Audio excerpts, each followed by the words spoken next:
누가 선물 줬다면서 이렇게 얘기를 했대요. 그래가지고 그분이 그랬어 이렇게 얘기하니까 야 그거 혹시 그 여자가 너 좋아해가지고 뭐 죽은 건 거 아니야 이렇게 얘기를 하는 거예요. 에이 설마 그랬는데 약간 기분이 찝찝해서 파봤다는데 정말로 거기에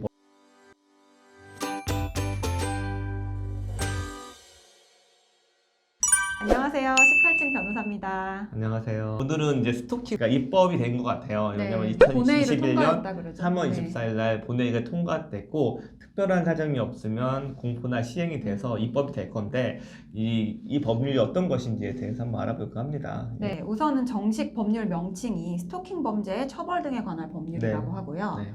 지금 공포 예정이라 그러죠. 특별한 사정 없으면 이제 거기 공포가 될 예정이고요.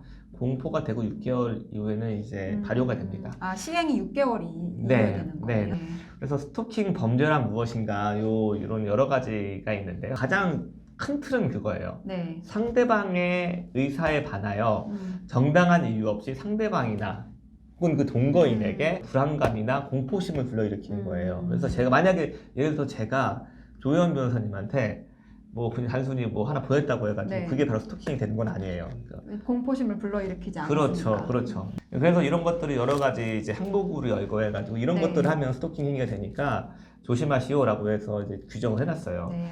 하나씩 볼게요. 네. 어떤 행위가 있죠? 따라다니는 행위입니다. 따라다니는 예, 행위. 따라다니는 행위가 있고, 진로를 네, 방해하거나. 네. 앞에 나타나가지고 이렇게 간다거나, 예, 못 가, 나랑 얘기하기 전에 못 가, 뭐 이렇게 할 수도 있고요.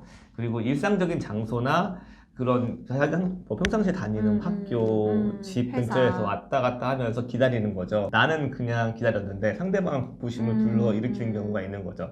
이것도 마찬가지로 피해자 중심적으로 생각할 가능성이 크기 때문에 나는 분명히 좋아서 가는 건데 상대방이 공포심을 느낄 수도 있는 거죠. 그러니까 하지 말아야 되겠네요. 웬만하면 네. 기다리는 건 하지 말아야 네, 되는 네. 것들 이제 그리고 이제 우편, 전화, 팩스 등 정보통신망을 이용해서 물건, 글, 말 등을 도달하게 하는 행위 마찬가지예요. 나는 너 보고 싶어 이렇게 얘기했지만 사실은 이 사람이 약간 좀 무섭게 생겼다거나 약간 좀 무서운 이력을 가지고 있으면 그 자체로 공포심을 불러일으키기 때문에 그 자체로 스토킹 행위가 될 수 있습니다. 그리고 직접 또는 제3자를 통해서 물건을 취득하게 하는 거 네. 마찬가지죠. 네, 그럼 이 행위들이 뭐 단순히 일회적으로 네. 만 발생을 해도 네. 그것도 처벌이 되는 범죄예요. 1회만 가지고는 좀 어려울 것 같고요. 지속적이고 반복적인 행위. 지속적이고 네. 반복적으로. 그게 스토킹 행위라고는 하지만 그게 한 번 정도만 됐다고 해서 바로 스토킹 행위라고 보기는 좀 어려울 것 같고요. 하지 마라. 나 너랑 같이 이제 좀 연락 안 했으면 좋겠다. 이런 데도 계속 반복적으로 보내면 그게 스토킹 행위로 처벌받을 가능성이 높아 보입니다. 네. 그러면 이제 만약에 이런 스토킹 행위가 있었을 네. 경우에 대해서 어떻게 할 것인가에 대해서도 법률에서 규정해 놨는데요. 일단 스토킹이 발생했어요. 네. 그럼 거기에 대해서 응급조치를 할 수가 있는데 네. 그 응급조치가 무엇이냐라는 거죠. 먼저 경찰이 출동을 해서 이제 이런 스토킹 행위 하지 마세요라고 통지하거나 제지할 수 있습니다. 그리고 스토킹 행위자와 피해자를 분리해서 수사를 시작하게 할 수 있습니다. 네. 그리고 나서 마지막 잠정 절차에 대해서 피해자에게 안내를 해주고 필요한 경우에는 경찰서장이 판사의 승인을 받아서 100m 이내의 접근 금지를 신청할 수 있고 그리고 정보통신망 뭐 전화나 우편이나 이런 걸 통해 가지고 메시지를 보내지 못하게 처분을 할 수가 있습니다. 그렇게 되고 나서 응급조치가 끝나면 잠정 절차라는 것을 할 수가 있어요. 잠정 절차는 뭐죠?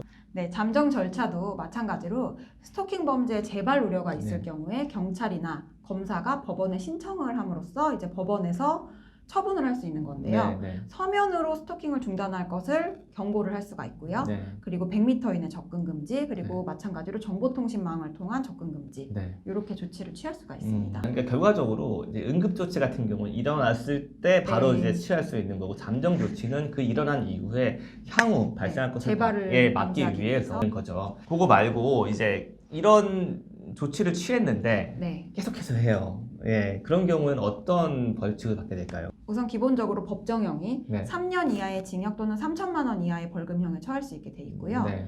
또 추가해서 흉기나 네. 또는 위험한 물건을 이용해서 스토킹 네. 범죄를 네. 행했을 경우에는 네. 5년 이하의 징역 또는 5천만 원 이하의 네. 벌금을 처할 수 있게 규정이 된다고 합니다. 네. 어쨌든 입법이 된 거는 잘 된 것 같아요. 얼마 네. 전에 그 세모녀 살인 사건 같은 경우도 네. 스토킹 범죄 일종이었잖아요. 그렇죠. 네. 일종의 스토킹 미리 범죄죠. 좀 응급 조치나 잠정 조치라든지 네. 그런 부분이 선행이 될 수 있었으면 막을 수 있었던 사고였을 것 같은데 맞습니다. 네. 지금까지 우리 사회에서는 이 스토킹 행위에 대해서는 관대하게 봤던 것 같아요. 네. 그래서 실질적으로 경범죄로 취급을 했었고요.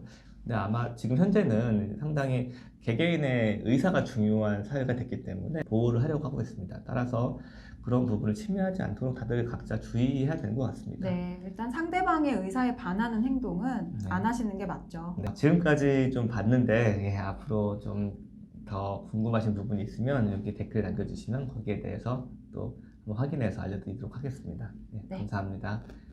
감사합니다. 18층 변호사였습니다.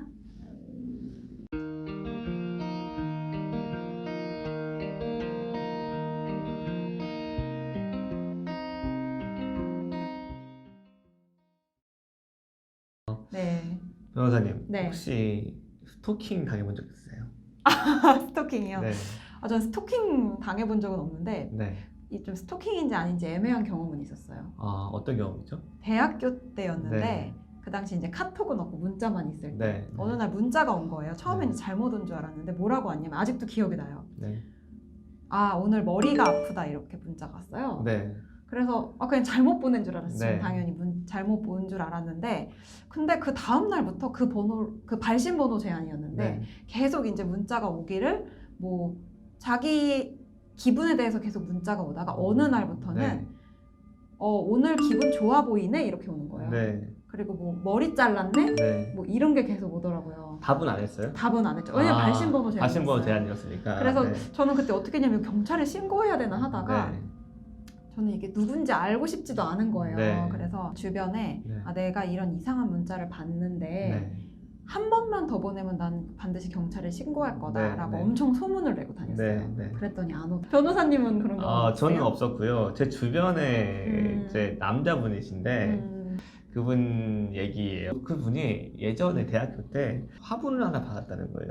여자분한테. 네. 그래서 그냥 고맙다 하고 받았는데 진짜 약간 좀 섬뜩할 것 같은 기분이. 그래서 잘 기르고 있었대요. 물도 주고 막 이랬었는데 누군가한테 들었는데 뭐 누가 선물 줬다면서 이렇게 얘기를 했대요. 그래가지고 그분이 그랬어 이렇게 얘기하니까 야 그거 혹시 그 여자가 너 좋아해가지고 뭐 주문 건 거 아니야 이렇게 얘기를 하는 거예요. 에이 설마 그랬는데 약간 기분이 찝찝해서 한번 파봤다는데 정말로 거기에 머리카락이 있었던 거예요.